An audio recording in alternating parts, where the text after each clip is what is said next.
Вие, никой от нас, не знам дали си давате сметка, няма грам принос за начина, по който живеем в момента.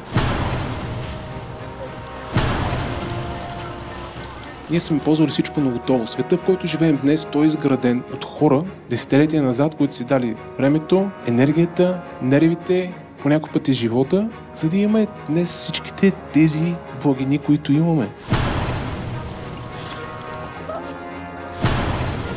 Дръж, сега нагоре и надолу ще кажем утре. Нагоре дигаме и след това надолу. Утре!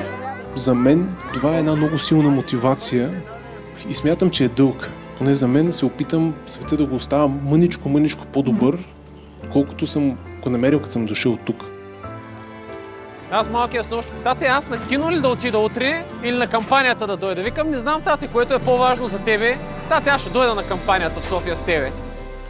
Както знаете, в началото дарявахме кувьози, успяхме да подменим кувьоз след 22 болници, 22 града. 2021 дарихме първата детска линейка, 2022 дарихме втората, третата, това е четвъртата, първата офроуд линейка.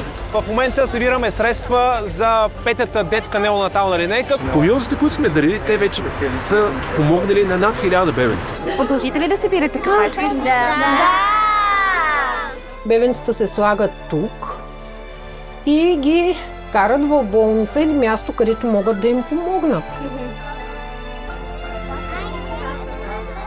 И идеята на всичките тези клубове и формирование, да се оформят в едни такива притегателни центрове, които да привличат хора със своята гравитация, със своите дела, със своите изучени, с това колко яки хора има вътре.